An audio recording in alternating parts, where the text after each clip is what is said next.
Magandang hapon sa inyong lahat. Ito po si Herbert Curia, author, promoter ng The Critics Promotions. Ang ating boses at konstruktibong kritisismo, opinyon, komentaryo at konsultasyon sa linggong ito. Kakibat ang ating pananalig sa ating banal na Panginoon Diyos, banal na Panginoon sa Kristo at gabay ng kalibang ng Galing ng Santa Maria ay hinggil sa issue ng celebrations of Christmas by Christian religion. Selebrasyon ng Kapaskuhan ng mga Kristiyano Katoliko. Celebration of Christmas celebrated every December 25. Every December 25 yearly by Christian believers. Christian is celebration of Jesus Christ's birthday. Our Messiah, the Savior and Son of God, who saved humanity from sins and evilness and save us new life to be saved for eternity. So, itong Kapaskuhan, ito ay selebrasyon ng kaarawan ng ating Panginoon Kristo. O ito yung anak ng ating banal na Panginoon Diyos na isinugo o ang ating Mesiyas para iligtas ang sangkatauhan mula sa pagkakasala o sa ilalim ng kapangyarihan ng demonyo. At siya ay pinapagkatawang tao at isinilang ng banal na Santa Maria. So the good news is Jesus Christ's blessings of God spread love and light to humanity every Christmas. It remains as all the love of God to us, and His big gift to humanity is more than anything that God can give to us. Let us all share this gift to all. So yung mabuting balita ay ang Panginoong Hesukristo na isinugo para tayo ay pagkalooban ng muling pagkakataon at iligtas nga sa kapangyarihan ng demonyo at pagkakasala.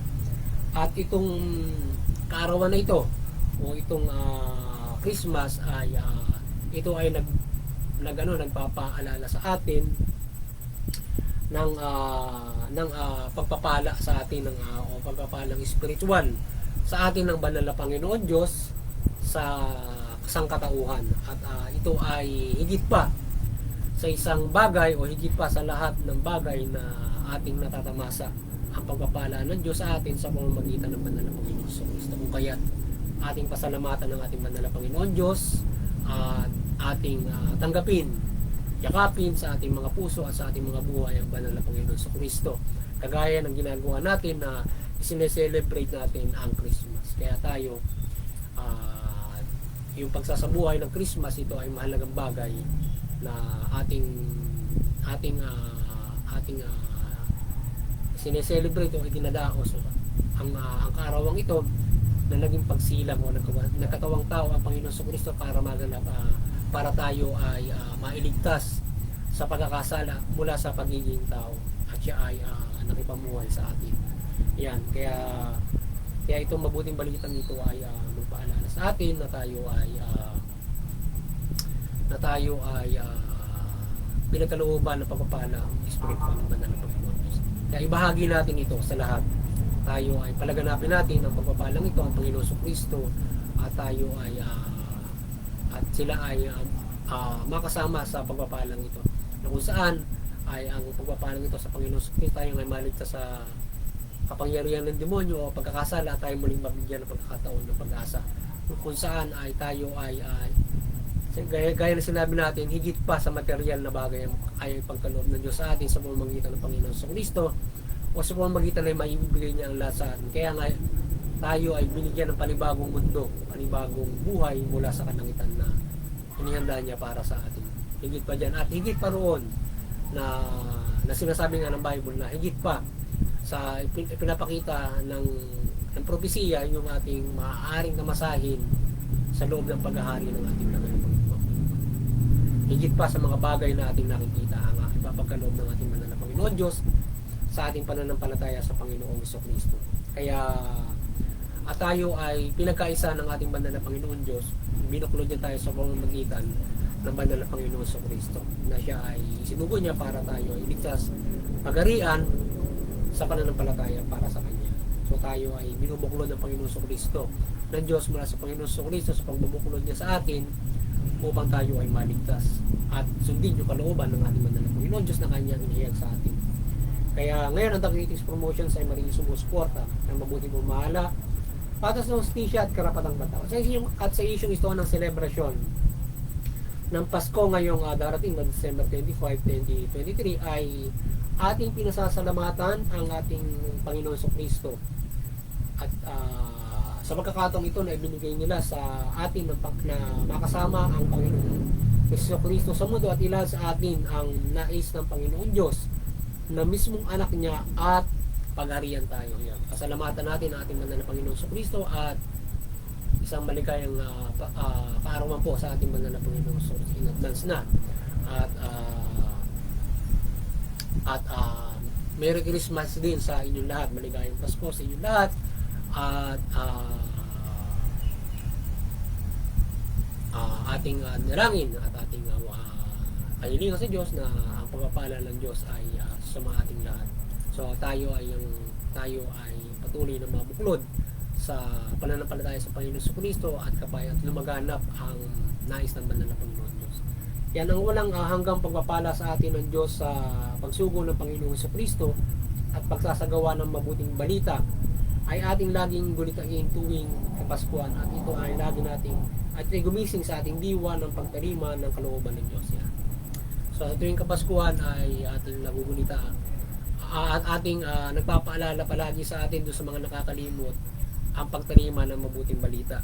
At hindi tuwing Kapaskuhan lamang na naaalala ang pananampalataya natin sa Diyos, kundi doon sa mga nakakalimot sa tuwing Kapaskuhan ay naaalala natin ang pagtarima ng mabuting balita at pananampalataya natin sa Diyos, na yan ay dapat tayo maging buhay na hain at tinatalima natin ng mabuting balita.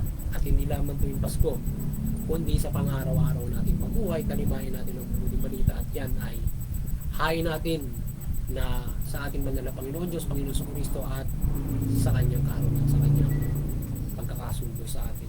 At palaging sumaatin ang ating banal na Panginoon sa Kristo at maisabuhay natin yung kalooban ng ating banal na Panginoon Diyos, na kung paano tayo magmamalasakit at mamumuhay na parang magkakapatid at nagmamahal sa isa't isa at ginagawa natin yung nais na kalooban ng ating banal na Panginoon Diyos. Paigtingin natin ang unity and love, yung pagkakaisa at pagmamahalan upang maisabuhay natin ang sama-sama ang kalooban ng ating banal na Panginoon Diyos mula doon sa mabuting balita nga.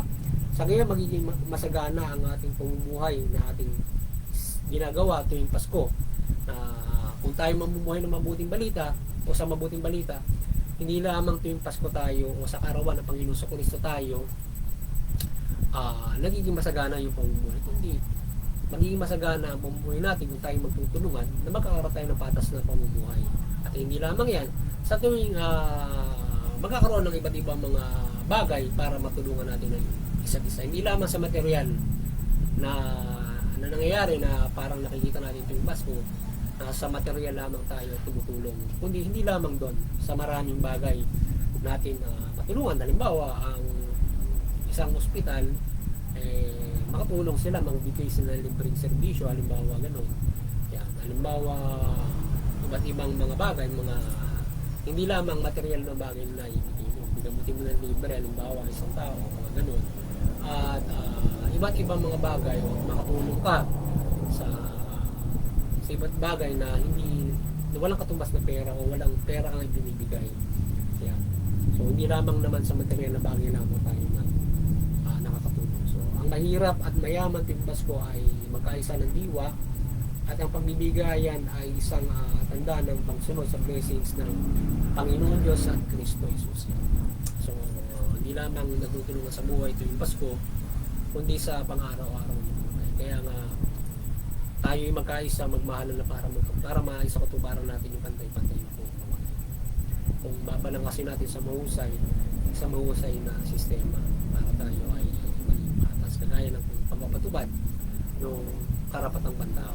Kung tayo ay magtutulungan sa karapatang pantao, mabubuhay lahat ng maayos. Gayunman, kahit na ipatupad na yan, panay tayo makapamumuhay, maaari pa rin tayo magtulungan sa iba't ibang mga bagay na hindi material na nangangabanggit natin kanina, or kung tayo man ay nalalagay sa buhay na tayo ay nilagyo, naubos yung ating mga ari-arian, so matutulungan tayo ng iba.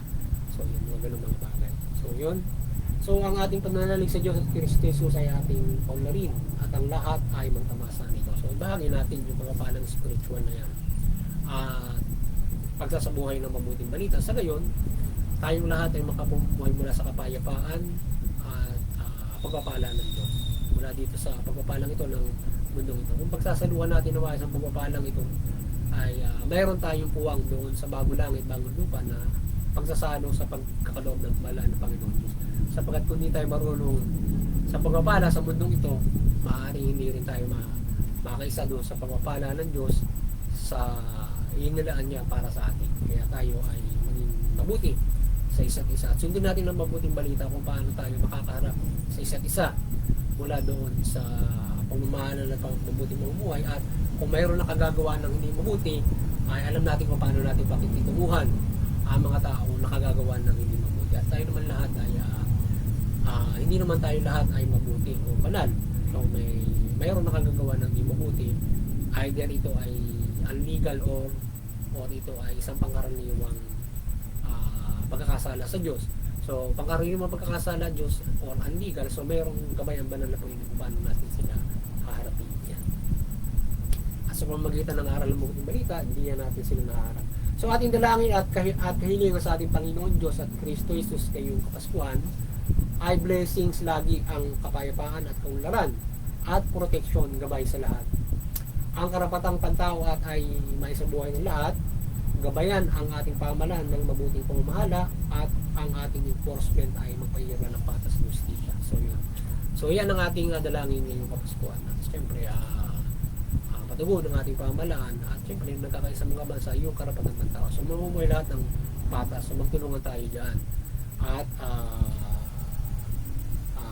tayo ay gabayan ng Diyos, o tayo ay biyayaan na maisa katuparan ng karapatang pantao at patas ng justisya. So hindi ang Banal na Santa Maria ay gabayan ng pag-himala at kaliwanagan ng ating mga promosyon mula dito. So yun ating dalangin din sa Banal na Santa Maria, ang gabay ng kaliwanagan sa buong mundo mula sa ating mga pagbabahagi ng Ebanghelyo na ginagawa din natin ng promosyon. Yan, Merry Christmas and Happy New Year din sa inyo ngayon darating na bagong taon. So maligayang Pasko at maligayang bagong taon sa lahat. Yan, lalo doon sa aking mga kapamilya o aking mga sumami ko, at saka doon sa aking mga kapatid, doon sa kanilang mga asawa ng mga anak. Yan, Merry Christmas sa inyo, at ay pagpalain tayo ng Diyos, at gayon din ang lahat, at tayo ay makapamuhay ng mabuti. So muli ang kaliwanagan ng banal na Panginoon Jesucristo at Jesus at Mother Mary ay bumay sa ating bansa mula pamahalaan at bayan, at mamuhay ng mabuti sa itinakda ng Diyos na kinabukasan ay makaisa tayo sa kanyang ganap na pangako o kaharian o komunidad, o ika nga inaasam ng marami even in practical life ay ang perfect society. So yun, magkaisa sa kaliwanagan at buhay at mamuhay tayo ng mabayapa at manalig sa Diyos at Kristo Jesus sa gabay ni Mother Mary at aral ng Bible at ating simbahan. Keep faith to God through Jesus Christ with Mother Mary lights and guidance. Ang spiritual na paalala na ito ni Mother Mary para manalig sa Diyos ay mahalaga to unite all in good and faith for salvation at iaya din sa anumang kapahamakan in daily lives at pagsasapraktika ng Bible at pananalig sa ating banal na Panginoon Diyos. Yan. Ang gabay ng ating banal na Santa Maria ay palaging sumating at pagkaisahin tayo sa kapayapaan at buhay at pananalig sa ating Panginoon Diyos mula Panginoon Jesucristo Jesus. Naway ang gabay ng kaliwanagan at aparisyon ng ating banal na Santa Maria ay makagabay sa inyo sa mabuting pamumuhay. So, yun. At muli, Sana nakapagkaasa boys naman ang Antacritics promotions ng konstruktibong kritisismo, opinyon, komentaryo at konsultasyon sa loob. Magandang hapon sa inyong lahat at muli, maligayang Pasko.